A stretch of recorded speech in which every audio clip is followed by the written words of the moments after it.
Here we go. Welcome back, everybody. Episode 59 of the Legends and Dragons podcast here at the Legends Lair here in Hurst, Texas. Phil Bullock, Jimmy Klaus. we got Wilson Machado Jr. today. Yeah. I am excited. I'm excited. I've been excited about this. Philip has been, he has been excited about this. I love this guy. But man, I was going to say, do you remember when it was, I don't know, 20 podcasts ago, 30 podcasts ago, Chance said something about Teenage Mutant Ninja Turtles, but it was incorrect. Someone fact checked it. Yeah. Dude, someone fact checked you last week Who fact checked me on what? on Panther Island. What do you mean, Panther City? Panther, yeah, in Fort Worth. What about it? So you said, I said the city used to be overrun by Panthers. no, dude, so they looked it up, and it was, that's a lie. What? Apparently, it was some Dallas newspaper that had mentioned Panther Island or City of Fort Worth for Panthers, and that's how the Panther. So I'm just saying. Then why would the Fort Worth Police Department put the Panther on top of their badge? That doesn't even make sense. And Yeah, I've seen one personally. 11, 12 years ago, there was a picture of the very first one taken and was in the wild. Yeah. And nobody had ever seen one 75 years before, something like that. Hey, man, how this? No, okay. Listen. We have people who watch our. I know that fact check. Listen, I got haters that watch this podcast. They would love to hate on me. I see you watching. I'm talking to you, sir. You know exactly who I'm talking about. Oh, man. Yeah. What about Bam? What about Bam? No. I don't have any women haters out there. Those a bunch of punks. Just Dallas punks. Look at it. Well, hey, welcome. I'm glad to be here. I'm glad to be here. That's right, man. Hey, so let's get into this. Where are you from? I am originally from Brazil. I've been in the United States since April of 2000, 25 years. What brought you to America? I was doing nothing in Brazil, and my girlfriend at that time had family here, and they were opening a Brazilian steakhouse, and they invited her to come to the U.S. She said, "I'll go if you go with me." Oh well, let's go. Oh, what? All right, so 25 years. So More than half of my life. more than half your. Oh, that's right. 'Cause you would about be 50. He's about to be 50. Doesn't even not like not even look like he's 50. Somebody's gonna tell you it looks like 70. So we probably will. Some of our haters probably will say this. Definitely. So when did you start your martial arts? My martial arts, I started 7 years old in Brazil. Okay, what did you do? Jiu-Jitsu or? That's the funny thing, right? I wanted to do karate. Yeah. But mom was like, "No, that's too violent." Like, all right. So she found a judo academy. Yeah. Okay, so start judo. Throwing people on the ground and laying on top of them doesn't seem that loud compared to a punch. I started with judo, and they had judo and jiu-jitsu back to back. Okay. Right? But they call judo on the ground. So I started both at the same time. Okay. So did you ever get into karate at all? Any of the stand-up stuff? Or is it all ground? No, I did. I got punched in the face, and I decided that's not for me. I was like, that's something about hitting the pretty fist that just doesn't jive with me. Yeah, that's fair. I lasted about 6 months, and then the instructor was going to see what happened. That's how it ended. So when you came to America, was Texas the place? Texas, that place. I've always been in this area. Okay. Texas. Bedford, Hurst, the mid-cities. Okay. What rank are you in jiu-jitsu? Kidding. I got my black belt in 1994. Okay. So, Have you still been practicing? Practicing on and off, but I didn't keep up with registration with IBJJF. So, Okay. I tell everybody I'm a black belt, and that's about it. I don't even know what the cares about the IBJJ. Who cares? I'm so tired of the IBJJ. Who cares?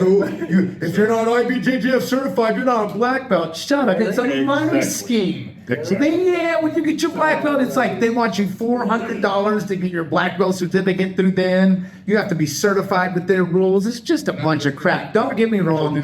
Yes, it's the top elite organization in jiu-jitsu. I get that. But man, it's such a money grab.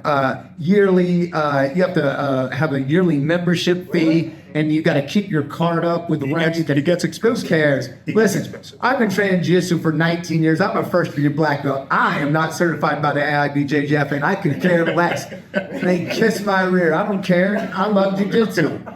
Anyway. And that was my mentality. I got my black belt at the end start. Oh, you got to pay this. You got to pay this. You got to maintain this. And I'm like, I just want to brawl. I get that. And I didn't. So some people were like, well, based on your time and this and that. And I was like, look, I'm not even going to go there. Okay. What my rank? I'm just a black belt. Nice. And now it's clear. And that's something to be said, though, about, I mean, what's a martial artist? Always a martial artist. Yeah, always had that martial mindset. That's what I love about it. You never let that go. And I'm sure that carries into your profession. It carries to life. Yeah. You know, I'm a martial artist at heart. And that was one of the things that attracted me when I met Philip. And because Philip and I have kind of the same mentality. Yeah. You know, he's not just the ability of kick ass. It's how you conduct yourself through life. Yeah. Everything. When did you meet this guy? 5 years ago, right? We're 6 years. Yeah. Right when we first opened Mid-Cities. Yeah, okay. You came over. I saw that raw. I saw the name there, and I was like, I'm gonna go check those guys. It'll be like, oh, that's my circuit. I want to check out of your chart there. It was something with the last name, and I walked in there, and Greg and Philip were there, very welcoming, and I was like, you know what? The energy that those guys received me, the energy that they brought up, I was like, this is gonna be cool. Yeah. So I rest and I start coming to practice and old. Yeah. Stiff. What you know? Yeah. But they had a lot of patience and just talking to Phil, chit-chatting, you know, a little before the class, a little after the class. Him and I, from what I could tell, have the same mentality about martial arts. Yeah. It's not something that you just do on the match. Right. It is on and off the match. It's a lifestyle. Well, listen, you need to come over there. You want to feel good about yourself. You come over to Henzo and you roll rings. You will leave there. You will leave there going, He wants a easy day. He wants to get a black. You'll be like, hey, I'm everyone emotional support white belt. We're having a bad day? I do owe Philip a visit to Renzo. He's a beautiful academy. Just haven't had a chance to be there yet, but if it's coming. Greg, we'd love to see you. Everybody there would love to see you. And I don't want one of those things. Oh, yeah. They're gorgeous. They are. So what do you do? What do you do now? What You know, I'm sure you're still not at the Brazilian steakhouse. No, not. I just show up there to eat it. It's too good. What? But right now I'm a full-time firearms instructor. I do a lot of work with security, private security. Okay. And that's What got you to that? I've always done security because of the martial art background. I've always done security. Brazil came here. It was just a natural transition. Okay. Oh, you do security there, do security here. Yeah. And I started my firearms training here as well. What's the name of your company? Your firearms company? DSTA Strike. DSTA Strike. Defensive Solution Training Academy. Strike. And I'm sure you're on the socials. I'm sure My name's on the something. Okay. Yeah. Go follow. Yeah, look this guy up. And He's amazing. DSTA _ Strike with an Y, not Okay. Yeah.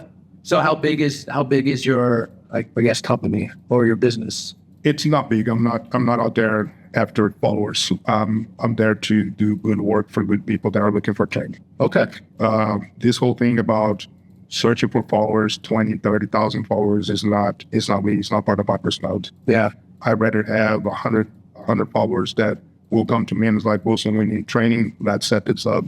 Than having 100,000 followers and don't do anything except do videos for TikTok. Yeah. That's not. So what does the training? If I called you up, was like Wilson, and I'd like to get some training. What does it look like? The first thing I'm going to ask you, what kind of training are you looking, and what is what's your proficiency with fire?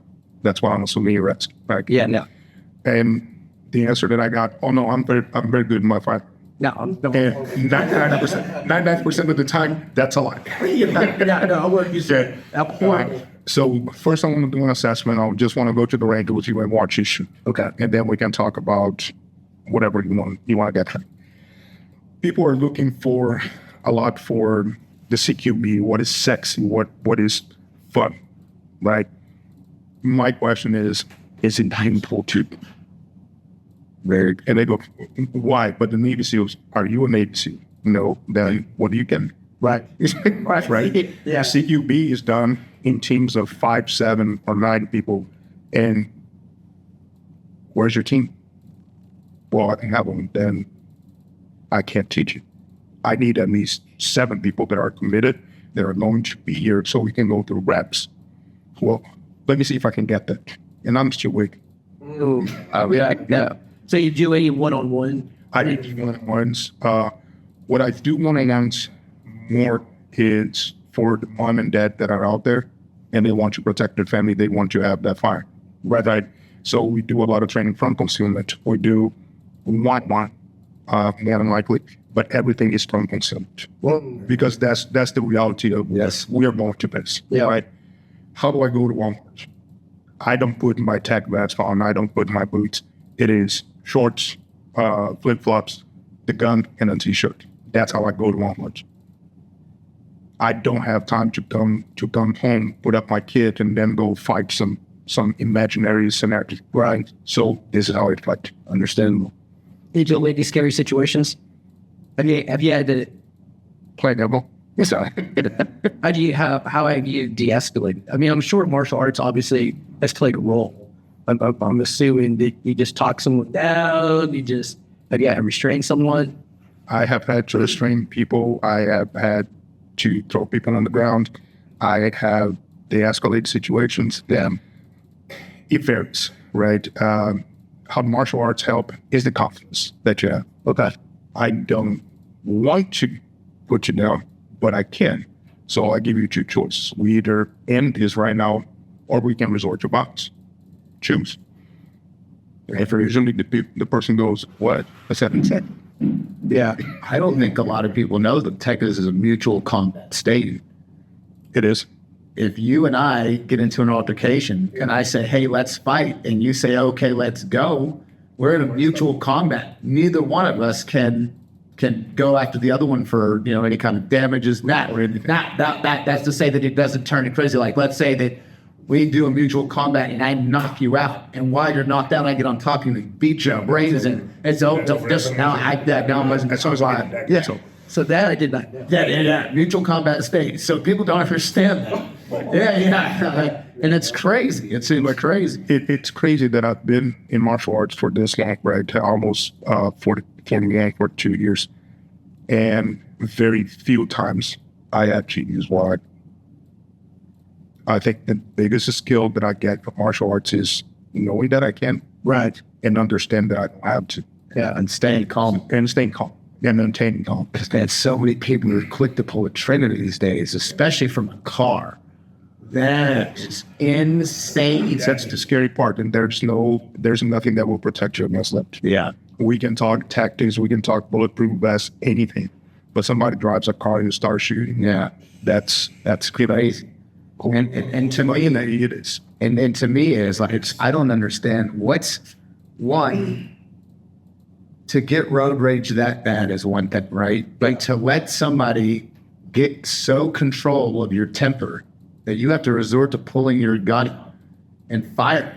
And here's the thing, you have no idea what the occupants are in that car. I think that's a coward move. Yeah. That's definitely a coward. Kids or anything, you have no clue. I'd rather solve problems, management. I agree. That book. Mutual combat. If that's what it comes down to. Yeah, let's get to that point. Right. But I'd rather not. Because there's not a confrontation over there that you know 100% what the outcome is going to be.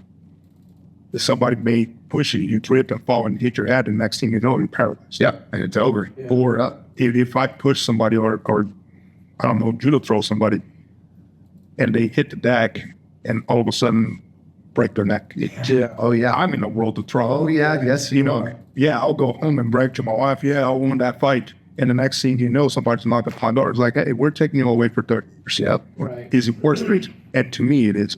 Yeah. To me, it is. So I try not to get into those situations. But working security, you're always getting into result. Sure. And plus, I'm getting Work smarter, not harder. That's right. I tried, but there at some point, just last Tuesday, I was in Tennessee doing some work, and we had to subdue a guy. So I go and I tackle the guy. Was he drunk? Well, he was drunk, all cocaine, Yeah. all kinds of stuff, right? So I go tackle him, put him on the ground. My buddies come, cut him, all good. They look at me and like, how you doing? I'm good. What? I'm good. I'm just like, I hurt my wrist. I've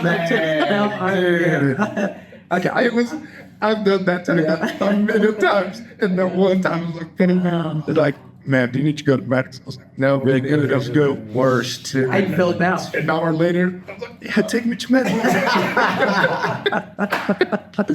It was fantastic. Oh, man. So nothing, just a bruised rib. Yeah. I was like, oh, you gotta be fine. And every time I breathe, it go, ouch. That's how my whole back got done, was a really good jiu-jitsu. Oh man, well that's when Valdez kicked me in my rib. I couldn't even lift my arm for however many weeks. So I'm trying to avoid confrontations. Yeah. Now, if they took very good care of me, took me to the hospital, X-ray, everything is fine. Right. And I'm ready to get back out there. So I went to talk to the big boss the next day. How you feeling? Oh, I'm good. I'm good. Okay. Want to get back out there? I said, yes. Okay. Be careful. Okay. I said, sure. So we start rolling and going around. There's 88,000 people in that festival, right? And we're there controlled. My boss, tiny little thing. Are you okay? Oh, I'm good. And boom, we got falling. Oh no! Hey, there's some drug dude attacking a woman. And you roll out that call. I look around. It's me and her. I'm like, oh damn it! Go and tackle this other guy in the room. Just go. Oh yeah. How are you? I'm good. So we did that for 4 days. Yeah. And every single day after that first tackle, I was No. 4 days of that. Oh man, I feel like my soul. And everybody on the team was like, how are you feeling? Oh, I'm good. That's right. Yeah, that's like when you and Chad were. I was like, hey, how you feeling? I'm good, man. 100%. I don't say that because they don't ever want to admit that we're hurting. Oh, no. Yeah. That's part of the martial arts too. You just got that. That's what Chad. It's funny. In martial arts, it gives you discipline and respect and, agility and all these great, wonderful things. But it also makes us stubborn as hell, bro. Think about that, man. Stubborn or stupid? Or is it That's not good. We're walking. Oh my God, you're right about that. I'll stay with the stubborn. and then my emergency contact is my wife, right? And I go, no, don't call her. She said, Oh, what do you mean? I said, I'm conscious. I'm fine. You call her. She's going to be on her way 12 hours away. Just that mother reaction kicks in. She's going to kill me if I don't go her. I said, no, I'll tell her tomorrow. yeah. So I woke up, called her, like, are you okay? It's like, yeah. What's wrong? Oh. Like, let's go to that conversation. But why is it? See, because we're all married. Yeah. Why is it that men don't tell mom? Because we are in fear of the "I told you so." Is how it is. Because the wife said, before you left, I'm sure she said, "Hey, take it easy. Don't do anything crazy." And day one, you're bum rush and tackling somebody, and that's pretty crazy. Because she knows when I go do that work that I have a team of 10 guys. Right. If those guys are the hands-on. So I am supposed to just watch. Right? Watch and control the situation. She's like, rely on your team, okay? Just use them. I was like, yeah, for sure. When I told her the story, the first thing that came up, I told you. I told you That's right. Rely. Why you got to do it all? You don't have to do it all. We're all men, right? They do martial arts, like belt here, firearms and all that. We can face anybody on earth. Yeah. when it comes to the wives, Oh, no, son. No. we walk on a very straight line. So my kids also do martial arts, and so my son, he's 14, so he's been on the mats almost 10 years, right? And so my daughter, she does martial arts as well. My wife is the only one that doesn't do martial arts, and we joke that it doesn't matter. Like it doesn't matter because she has that Mon Kwando.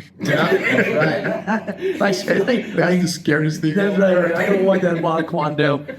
So when I was working on my black belt in Taekwondo, our friend Michael Rodriguez, he was prepared and doing some self-defense. He's also law enforcement. And the thing that he shared, kind of what you said too, was, if I punch somebody, they fall back, boom, and hit their head or something. But he also said something that kind of stuck with me was, if I'm out at the mall and you and I get into a confrontation, you're the bad guy, I'm the guy, and I have you subdued or something, or I have the gun out. When your security team walks, they don't know who the good guy knows. They don't. So and I'm sure you teach that situation, like, you don't know who the good guy, the bad guy is. Can you walk me through a scenario as what you would tell a security team, like, this is how you approach that situation?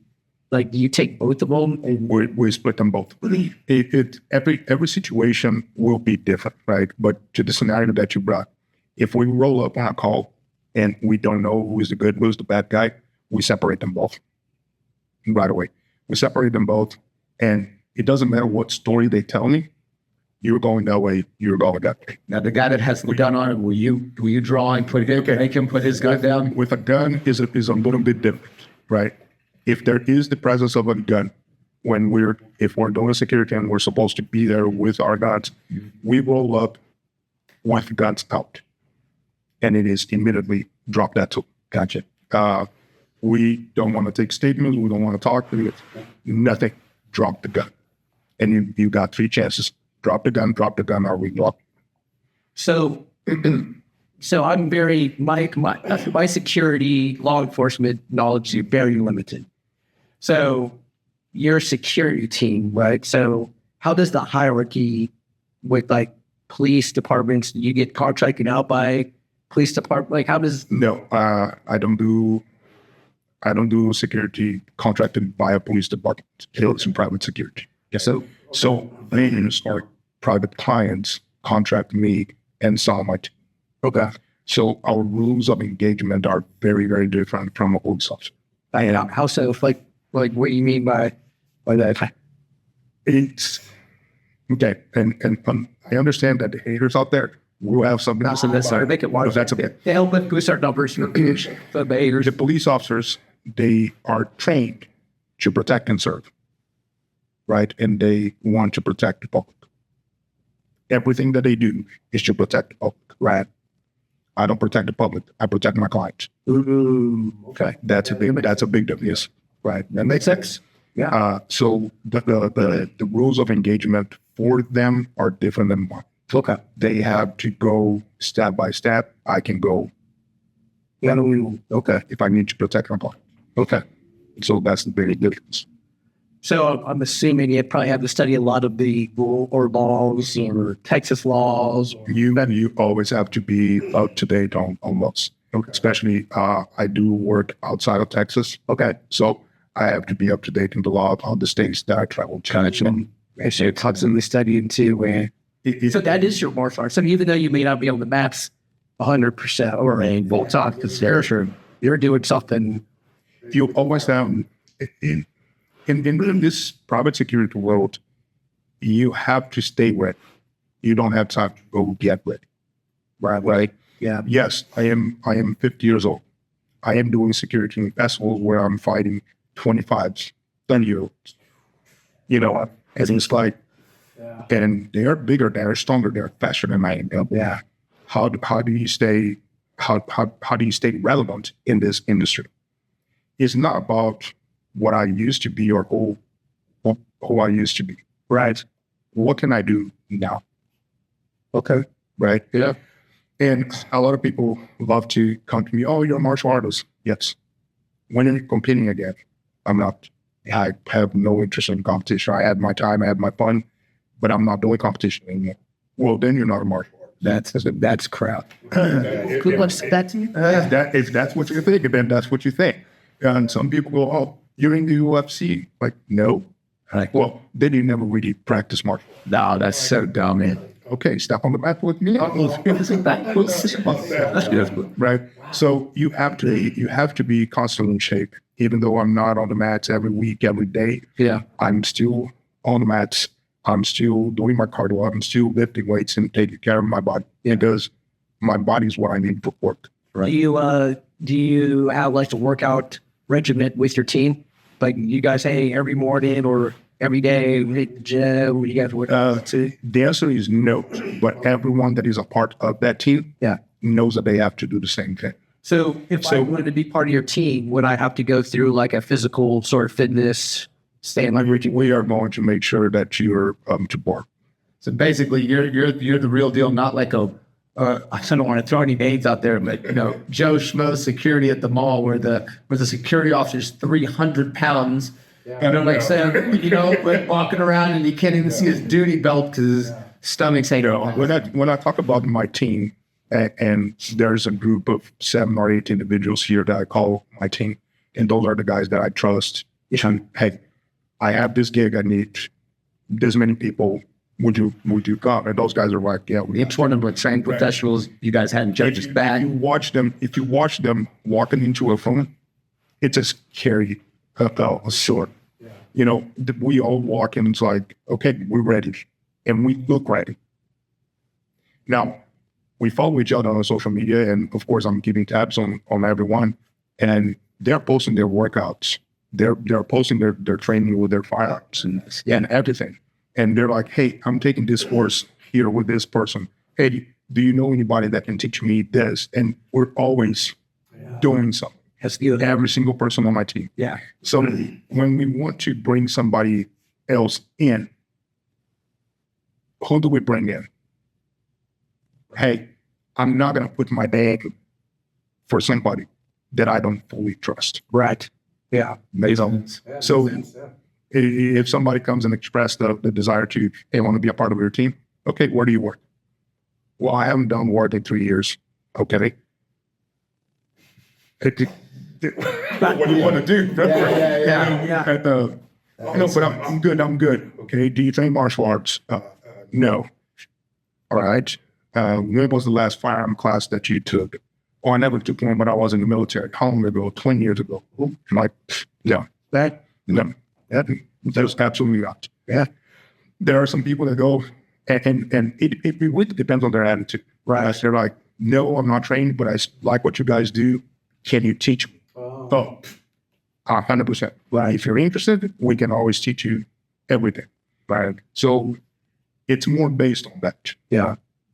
We don't vouch for people that we don't know. Right. Or that is going to get there and mess up on. Yeah. You guys are like the SEAL team. I mean, you guys are, I mean, kind of in the sense of, it's a small team. It's a small team. You guys aren't going to have I'm not going to show up with like, hey, Wilson, I want to be part of your team. And it just, that's not how it works. Yeah. And people have had hurt feelings because of that. Yeah. I mean, you know me for years. I said, I do. And I know that you are not ready to be a foot. Right. Yeah. Right. Minimum standards for your team. Yes, I have a minimum standards. And it isn't anything hard. Yeah. Bro, you work out every day, at least 3 times a week. Rise. If you're interested, do something to get you there. Right. Well, I can't do martial arts because I don't have time. I can't work out because it's too expensive. I can't train handguns because I was in the military 20 years ago. Okay. 20 years ago, I would have it up for you. Heck yeah. Right now, I don't know. Yeah, no, that makes sense. So we're always trying to improve, and people want the glory, right? They want the cool job. Yeah. They want to work with a celebrity, and I have a few celebrities that I have worked with. Mm-hmm. How did you get that gig? Yeah. It's like, I had to wait 12 years to get that gig. You're not going to be in and I'm just going to go, oh yeah, here it is. But I can open the door for you. No, we're going to put some work into it. Correct. So how does that So yeah, let's the celebrity aspect of it, right? Because everybody wants the glory, of course. So you said it took 12 years. Once you, and I'm sure it's like with anything, once you start working with celebrity, your name's out there. Then you're like, The story's just wildfire right after that. If you get work, if you do good work, and have you had repeat calls from? Absolutely. Good. Absolutely. Yeah. During the time that I was doing celebrities, and it was almost every week. Okay. It was crazy, right? I had one call, and this guy fell in love with me. Big name here, one of the major leagues. Like, man, I just want you to go pick up my kids. Well, like, that's all you want me to do? Yeah, go pick up my kids because I want to show up at school. What's that? Say no more. Okay. When worked out with the school, I went to pick up his kids in Brabant. Yeah. I wasn't with a gun, with a kid, didn't have anything. It was me in my car to drive, pick up kids. That's true. I could do that. That's a lot. As I say, that's a lot because you made for yourself as well. Yeah. And then work ethic and everything. And then he talks to his buddy on the team, and the buddy goes, "Hey, my wife needs an escort for." I was like, "Say no more. What do you want?" "Oh, this, and this." Set the parameters. All right, no problem. Yeah, I'm taking the wife, go to dinner, bring her home. See, that's So they want. That's the cool job for me. Yeah. But everyone wants that job where, oh, no, I'm going to put my bulletproof vest in my AR-15. I was like, yeah, so where do you think you're going to go? You're in the United States. Yeah. That type of job, it may be out there, but find me a politician, find me an actor or an actress or an executive that wants to be seen with somebody dressed like that. Have you worked with politicians? Have you worked a politician detail? I did. Okay, and somebody that was on the opposite side of. So you had to put politics aside and go, man. All right. You have to be a professional. Yeah, sure. Listen, you have to be a professional because once you burn your name in this industry, it's burnt. Oh, you are not going to. Yeah. So I received the call and I accepted the call and I went to the meeting and I was like, oh, that's you. Sure thing, sir. Let's get that done. That's so awesome. That's cool. I didn't. And those are some of the things that you just have, I want to be able to do it. Yeah. And that little comment right there sets the tone for me. I was like, I know I can never tackle that person. Right. Because you can't leave your personal stuff to the side. Very true. Yeah. Right. That's why we say no politics and no religion on the mat. And you can't have it, I mean, religion, I did work with a lot of churches here too. Yeah. Some of them I agree with. Majority of them I don't. Right. But are they deserving of protection? Yes, absolutely. Yeah. And I have to be professional to go and say, hey, I can do the job and I will do the job the best that I can. Right. I'm just not going to get into the whole what you believe in. That's not what I'm here for. Well, I don't want to go all man crush, but Phil did bring up something that. Oh boy. Because you see the security guards though at the ball, they're like 300 pounds. Yeah, like you're not protecting anyone from anyone. You see some police officers look like that. Yeah, exactly. But I mean, you're like, I'm not messing with you. I'm not going to anyway. But yeah, I'm not messing with you. He's the real deal. Because it's the look, right? Like you said, it's the talent, it's the presence. Right. I mean, if I saw somebody, 300 pounds down, so you got to be in side control, you probably get. Yeah. But if I was to grab this set of earphones and run out the front door, he ain't catching it. I said, but it's the presence, right? You have to learn professional. Yeah. We have a guy on our team that is a little overweight. Yeah, we do. But the way he dresses and carries himself, he looks professional. Yeah. Now, is he going to chase somebody out the door with a pair of headphones? No. But we know that we can't put him in that position. Right. We know where his strengths are. We know where his strengths are. Yeah. Now, if I need to secure a door for a car, and say nobody goes through that door, guess what? Yeah, for sure. It's got to be that big man because once he comes up to him and he goes, no. Yes, sir. No.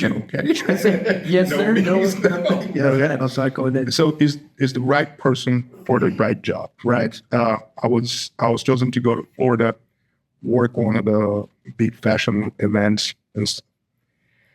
On that team, I was the most fit, had the most experience, and the best gun ever. Okay.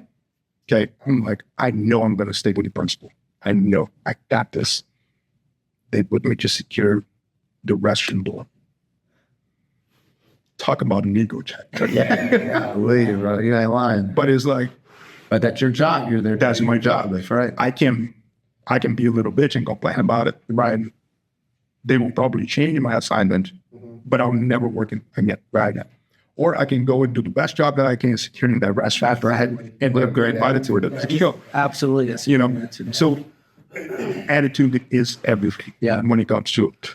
So obviously we're not going to talk geopolitics. I got a subject that I like to do. I'm going to talk about the protest stuff. Yeah, that's what I was going to talk about. Go ahead. No, what you got? Well, I want to talk about listen, it's been crazy, and I don't care your political beliefs. I want to talk about safety, because listen, everybody has the right to protest peacefully, but when you guys start surrounding cars and throwing stuff at cars and starting to harass people, that's when it starts to get dangerous. And I'm scared. I never want my wife to get caught in that situation. I'm sure you would never want your wife and your wife. Like, let's say that what would you instruct your wife? I know what I'd instruct my wife to do. And I'll tell you in a second. What would you instruct your wife to do? Let's say that she was driving, she's trying to get home from Dallas or wherever, and she's surrounded by a mob. They're throwing stuff at the car. She's scared. I mean, yeah. You're a self-defense instructor. What are your thoughts? So we're talking about worst case scenario. Yes. So I'm going to dial back a little bit. I left in the beginning of June to go to Tennessee. I was going to be gone for 10 days, right?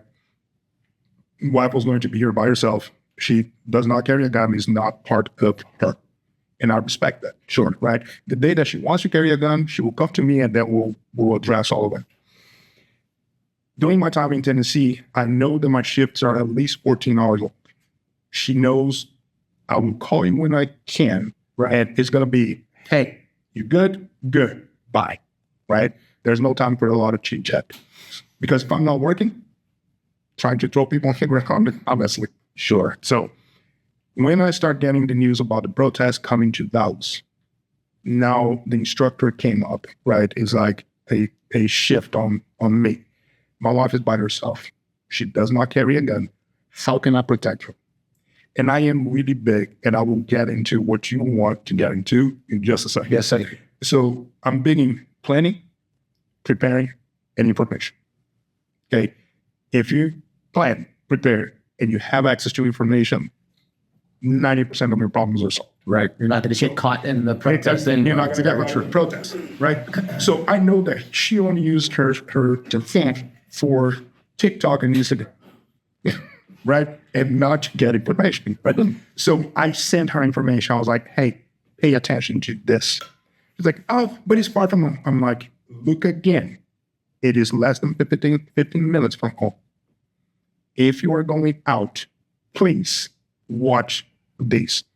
And she's like, oh, yeah, it is close. I was like, yeah, pay attention. And then the protesters start spreading. And I'm like, okay, Friday's coming up. I know that she has to go to Dallas Friday and Saturday when the protests were scheduled, right? So the conversation that we had is take an alternative route, which is going to take you around the protesters so you don't get caught in the middle of that. It's fun. She's like, well, but it's going to take me longer. And I said, leave the house a little early, right? That's all you need to do, right? I'm not going to tell you, put your AR in the car, get a shotgun, grab my pistol, 2,000 rounds of ammo, and go fight the protest. Oh, well, sure. There's absolutely... That's the last thing anybody wrote. Right. So that's how I handle that situation with her. If I'm here, I am doing the exact same thing because I don't want to get caught into that. So dry. Yeah. Now, to get into, okay, I had all of that, planned everything, but I'm missing some information, and all of a sudden, I am in the middle of it. Yeah. Say y'all were shopping and you came out. Right. That mob just came and she won. Unfortunately, in that situation, there's not a lot you can do. I am going to tell you 100%, and I will fight anybody out. I don't care how much ammo you carry. You are not going to win against them. Yeah, you can't. You're not. You won't. You know, people that go, oh, I carry 120 rounds on me. I'm like, good luck, man. Has 12 rounds. You're shooting everything. Yeah. Right? So I am against that. If you can manage to get to your car, get into your car, don't open the door and start running. Yeah. Yep. I told my wife, this is gas and you drive. Get out of there because you are not going to win against them all. So I know Florida had just changed, or They did change their law. They did change their law. did Texas change? They did not yet. They have not said anything. But we haven't had any crazy protests like that here. Everything here has been peaceful. Thank goodness. Yeah. You know, you don't see people burning and hit cars because everybody here carries guns. They're not idiots, dude. You know what I'm saying? Correct. Throw a Molotov cocktail in my car, you're going to get shot live. Like, well, you know, that's fast. Shot are going to get run over. So first, try to avoid. If you can't avoid, just get the hell out of there. Right. Yeah. And a car against them, even me, I'll take the car over Every day. Yeah. And yes, of course, you know, and I'm a big advocate to carry a gun everywhere you go, Yes. right?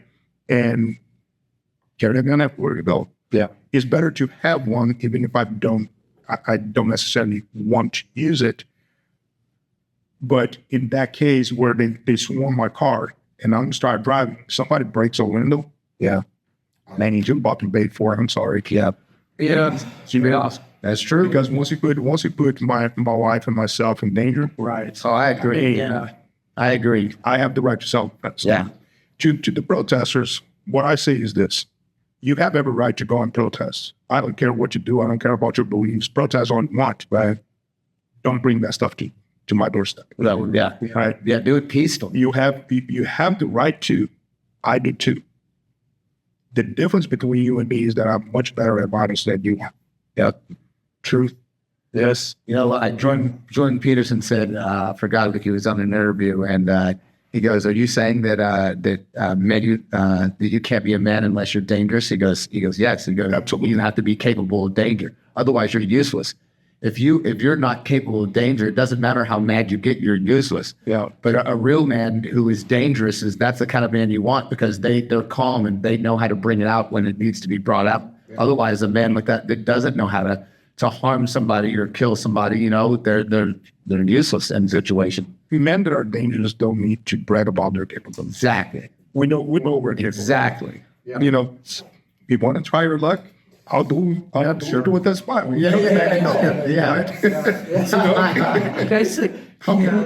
Because that's one of the questions that I receive from my teams. Like, how can you maintain this so calm? I was like, haven't been choked out by a 280-pound guy.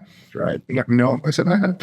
Yeah. And I woke up with a big smile. Jiu-Jitsu will make comfortable and uncomfortable situations really well. And there's people out there.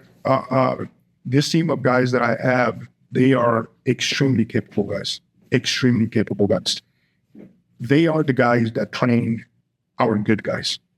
I had no idea what they were until last year. Okay. So to give you an idea, we left the festival. They left to train the next batch of SEAL teams. Oh, okay. So yeah, cool. What?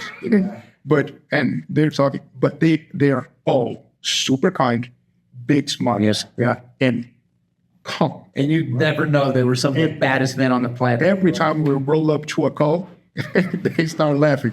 Oh, what are you laughing about? Like, we got to do this again. But you want to see the shift, right? So we have call signs, and we use call signs on radio. It's easy to identify. Sure. So we had one call sign that came up. Hey, Cat 1 is hurt. Cat 1 is my leader. Dude, we were asleep.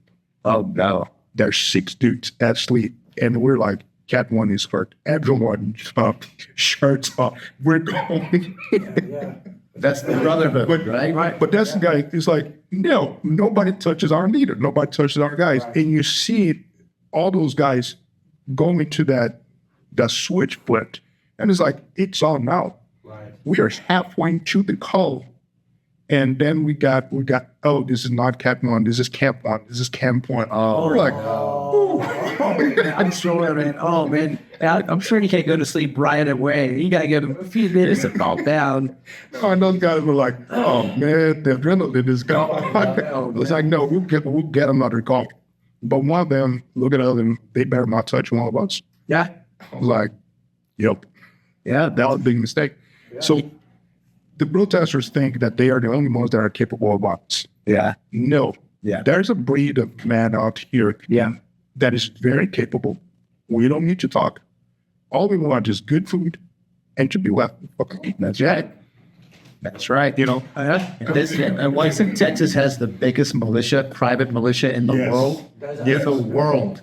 Yeah. Texas has the biggest private militia in the world. I mean, private gun owners out there anywhere in the world. You guys to fact check that, but I think that's a fact. Yeah. But the fact is, look, you know, I don't know this stuff. I'll speculate. I've heard that before. Fact check that. The haters they're gonna fact check me on everything I say. No, actually, they fact check me, but some people Just stop with the idea that, you know, there's only one side capable of violence. Right. True. You want to come and scream at me? I can scream super loud too, bro. It's true. Yeah. You know, you want to put hands on me? I can put hands on you. That's right. Yeah. You know, I mean, we all can play that game. Yes. We all can play that game. Right. That's what they don't realize. Right. Because up to this point, they haven't triggered us to respond. Yeah. For sure. Very true. Yeah, I like that. Now, look what they did in LA. Yeah. You think that I'm going to travel to LA and then go defend LA? No, I don't think that. As long as they don't bring it here, Right. You get to there. Yeah. They need, You know, this reminds me of that scene from the movie 300. when he walks up and he goes, how many men do you have? It's like 300. He goes, that's it. He goes, what do you do? And it's like, I'm a bread maker. He goes, what do you do? In Plow Fields. What do you do? And he goes, man, what do you do? Fight. He's like, they have no idea. Right. This is what we do every day of our lives. I'm a banker, a lawyer. I don't work at McDonald's. I don't Uber. I literally teach people how to kill each other every day of my life. right. But you said something though, Wilson, though, so my son Tal loves this guy right here. Loves. He does. But so Tal has said on numerous occasions, because what you said here was you've been choked by a 280-pound man. Somebody up more than whoops. When Tal goes, hey Dad, I can't have a bad day in school today because we showed up at the 6 a.m. class sometimes to get the jiu-jitsu out of the way for him, and he goes, Professor Phil said I can't have a bad day because I survived get choked out by all these guys here. And he has a good day. And you're right. It's a fight. It's the fight. Very true. Because how bad can my day be throughout the day when I know I'm going to get to class and I'm going to have a line of 6 to 10 black belts that is just waiting for me? All of my problems throughout the day. This is easy. Exactly. Because I can leave it for tomorrow. Yeah. I can go and, hey, boss man, can you help me? Yeah. But when I am one-on-one with a black belt and I go, yeah, how am I going to get out of there? I have 8 minutes to solve that problem. Yeah. When your boss is yelling at you for a late email or something, yeah, it sucks. Yeah. But it's not worse than having a guy on mount, like literally trying to choke your brains out, man. They're sweating on top of your nose.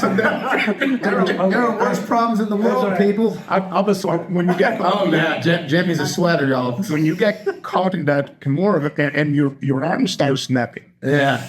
Yeah. There's worse things. Worse things, you're right. So are all your guys on your team, do they have they all trained in some sort of martial arts? Yes. Okay. No doubt. So that's not a prereq. The orders of prereq to be on your. It's not a prereq, but it's highly recommended that you add some type of training. Okay. I'm not gonna tell anybody that, oh, you practice, I don't taekwondo or karate. Oh, that's not good. Right. No. You have the discipline. Better than nothing. You've been through a lot, right? And I can respect that. Absolutely. Right? But what we do, we have one of our guys that is like, he has a mats on his garage. He's like, hey, we're rolling tonight. Show up. Very cool. And all of those guys will show up and start rolling with one another. But not technical, we're not teaching anything, but it's like, hey, this is fine. Yeah. So I said this on the Get out of it. So I said this on the podcast before, and I'm glad I have you here so you can either Yeah, you're now what your opinion. Let's see. My opinion is, because I'm prior military as well, I believe that every military member and every cop out there should know some sort of martial art. At least that I think that's okay. I'll take 100%. We've talked about it more. I think Absolutely. yeah, and I've seen. I mean, how many officer involved shootings? This is just me speaking.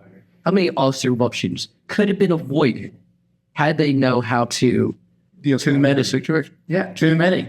Right, too many. So Because there are some situations with the gun that can be avoided, right? And jiu-jitsu is not going to be the solution for it. Sure. But when you have a guy with a stick and with a knife that is drunk or in PCP, you can't throw him with jiu-jitsu. Right? You can. You can use judo and throw him to the ground. It's not going to. And correct me if I'm wrong, when you go up on these situations, just because you've had the martial arts background training, you are more confident that you can handle that person and less likely to pull your gun. Is that correct? Well, and because my background is in judo and jiu-jitsu, what have I been exposed to my entire life? Being close to it, right? right, yes, If I'm close to you, It's over. it's over. Yep, it's over. Right? Now, if I'm finding somebody from here to the door, what can I do? Yeah. I can't do nothing except draw my gun. Right. And I'm giving him a chance to draw his gun too. Right. But if you weren't that close to me, if we weren't this close, as soon as you reach for that shirt, Yeah, it's over. I'm tackling you. right. And you're coming to the ground with me. Yep, right. Right? Now, I have survived 40 years of going to the ground. How many times have you survived? Exactly. We're talking zero. Probably zero. Otherwise, he would It be is out there going- causing a problem. It is going to hurt a little bit. Yes, Right? it is. So I avoid that. So that's the confidence that I think would benefit law enforcement and military that are doing security rides to run. And I encourage every officer that I come into contact. It's not all about the gun. It's not all about the gun. Sometimes you can subdue the individual. Oh, no. If they do that, I was like, my man, we are inside of the worship center of this big church. There's 1,300 people here. You really want to start shooting? Exactly. You got to preserve life. Exactly. Is that That's your number one job is to preserve life. That's right. because we had a situation where the dude started undressing inside of the worship center, You saw? right? Somebody was going, gun. I was like, no, no gun. Tackle him from behind. He's not looking at us. Yeah. There's 3 of you behind the dude. Tackle him. Yeah, Well, we're going to hurt some people. I said, if you start shooting, you're going to kill some people. So That's very true. it all true. And people don't think that way. Everything is gun. No, it's not about the gun. yeah. It's not. Well, Wilson, don't you teach firearms? I do. And I also tell you, should not be your first choice. That's right. It should not be your first choice. Very true. So I love talking to you. Yeah. I want to get my wife and I obviously some personal. I'm talking to you. So, do you have a place here? Like, do you just go to a range? Do you have your own range? Like, how do you? I wish I had my own range. No, I work out of any range in the DFW. Okay. I teach a lot out of Greater. I teach a lot of ETTS, and Defenders Outdoors. What's greater? Gritter is the one in North Virginia Hills, right? Yes, it is. And it's amazing. It's like a super center indoor gun range. It's phenomenal. It's Hit him up to lessons and take it to him up there from. You'll tell you.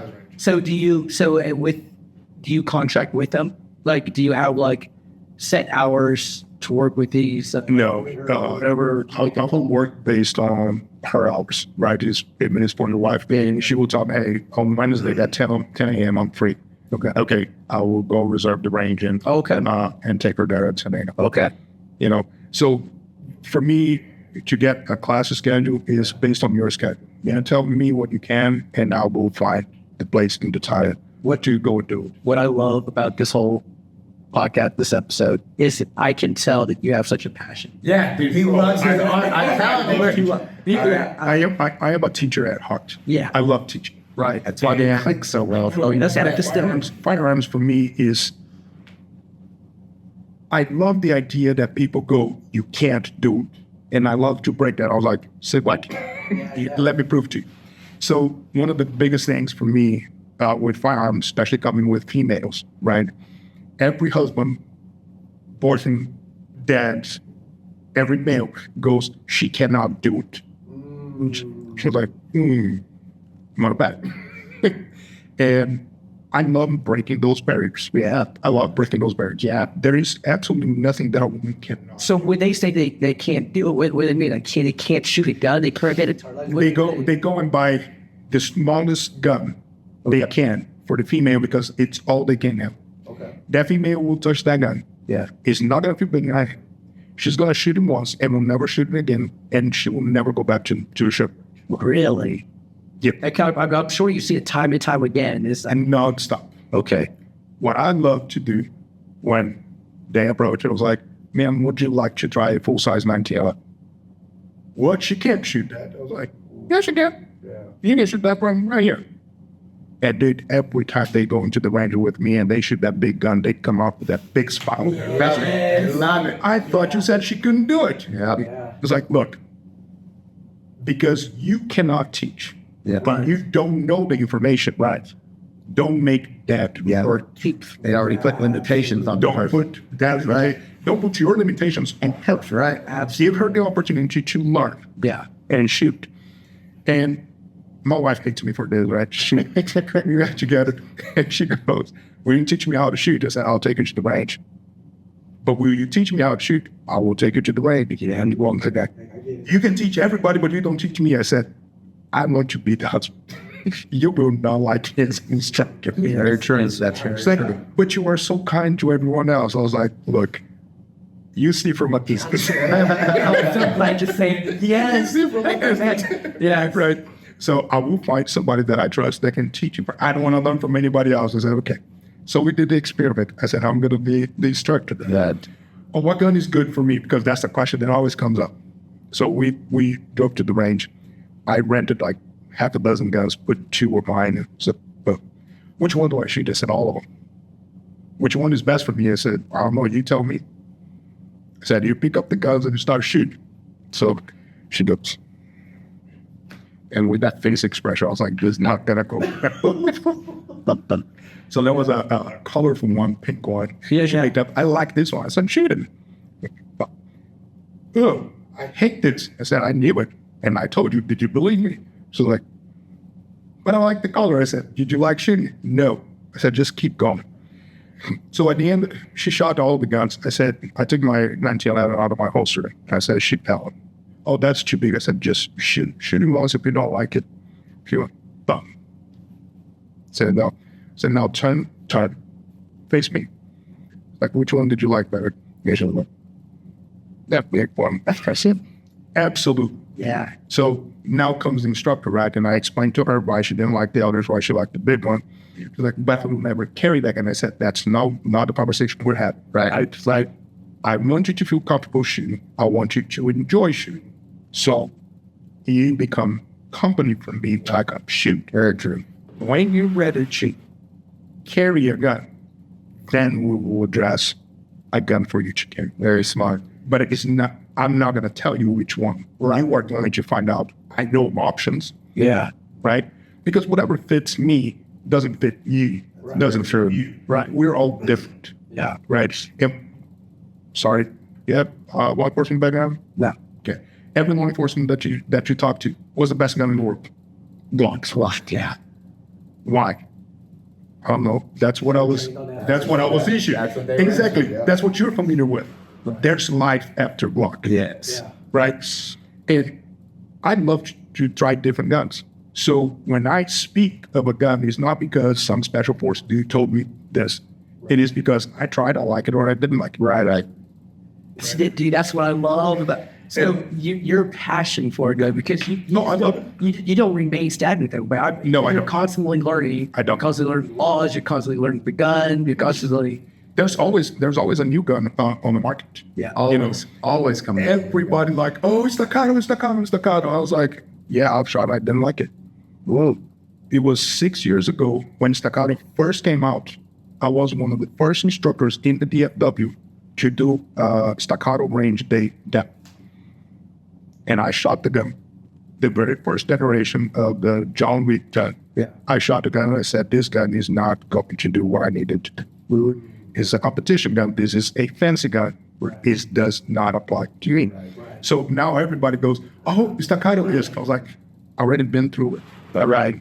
This is what I found. This is what, and nobody believes it until they start finding the problem. And said, did I say that? Do you train? So I have a 14-year-old son. Would you train him, or is there a certain age limit that you kind of? I will, but your wife or you have to be that with. Okay. What's the youngest that you've ever trained? I think it was 15. 15. Okay. But there's like competition kids that do sort of like Yeah, there are, and it is phenomenal. But when you talk about training a kid, what kind of training are we talking about? I will never train a kid to take somebody's life. Right. I will never talk to a kid about self-defense. Yeah. I will teach him the mechanics of the gun. I will teach him how to shoot and enjoy shares. Right. Yeah. But we're not getting into the conversation of, oh, somebody breaks into your room, or you're going to carry a gun. Like, no, that's not a conversation. Right. It's not private. Yeah. And everything that I'm going to talk to that kid in your presence will be there. I'll probably wait for my knucklehead son to be a little bit older, because I'll probably ask him some questions like, so what if we were, and then somebody came in? Oh, God, man. Talent his questions. No. And they will ask the questions. And make no mistake, the kids have access to that type of information. Right. Right? They have a cell phone. They have access to that type of information. Yeah. I'd rather they get the answer from me, or if like the parent, than go search on YouTube. Very true. Yeah, absolutely. Because they will tell you, oh, that situation, yeah, draw your gun, do this, and that. But they don't tell me about the consequences of it. Right. Hey, you might end up in court. You might end up going to prison. Right. Yeah. And do you think it's fun to talk to a 14-year-old about taking somebody's life? No. I mean, we know what this is. Right. What the weight that it carries. Yeah. Those that have taken a life. We didn't want to put that on a 14-year-old. I know the reason why I only sleep 3 or 4 hours a night. I know what triggers my nightmares. Yeah. And it's like, am I ready to have this conversation with a 14-year-old? No, absolutely not. Yeah, I've had to share with my son, because images, of course, we will show. Oh, yes. The Middle East stuff, and kids having guns and stuff. And so, yeah, it's been a fun conversation to have with him. So, but it's best for the kid to have the information from you than to have from someone else. Absolutely. Right. And I do believe in teaching safety, firearm safety, to every kid as soon as the parent decides, hey, it is time. Yeah. Because eventually they will have access to it. Yeah. They're going to go on a sleepover somewhere, and they're going to come in contact with that. Right. What do you do? Yeah. Right. Teach the kid, hey, let's play a game. You lock the door, call mom, call dad. We'll come pick you up and take you for ice cream. Right. That's good. That's what we're fixing. That's what, it really depends on the kids. I have had a mom that came to me and asked me to teach her 8-year-old. I kind of freaked out. Oh, that's right. An 8-year-old, she's like, Wilson, she went to a sleepover, and the gun was right on the nightstick. I was like, say what? You're like a responsible gun owner. I'm like, absolutely. I will do it. Right. Yeah. Because if that girl was exposed to that situation, I think it is my duty to go provide enough information for her to be safe. Yeah, absolutely. Woof. Well, I'm sure that's that hard one right there. That one is scary. 8-year-old, what I'll shoot. I was like, can we just talk about safety and whatever? So she knows that she's safe. Yeah. I was like, look, we'll get that done. But he was only talking about safety, how the gun works, and what to do when she comes in contact with a man. You know those parents that go, oh yeah, my shotgun is right behind the door. Yeah. Or my AR is right on my arm. Yeah. Okay. You have a kid in that exactly. Is that a smart decision? Yeah. Right. Yeah. Okay. So that's a type of situation. This has been a fun. It's been a great episode, man. I wish you had more time. We're gonna have to bring Wilson back. Leave this group though. Leave the people watching. Okay. Thai, and I know we have throughout we tangled everything up there, but Thai martial arts and the gun. So what would you leave this group with? How would you tie those two together? That they are no different. They are no different. The martial arts deserves the respect as much as the gun deserves the respect. Understand what you're doing so you don't end up hurting yourself or one of your loved ones. Guys, check this guy out. The social media. That's what I would leave as a message for everyone. That's it. Because it's not, the purpose of the gun is not to show force. The purpose of martial art is not to show force. It's to give you confidence that you can, but enough understanding that you don't have to. So Powerful. Come to the match, man. Come to the Blue Fast. Beat me up. Yes. I'm sorry.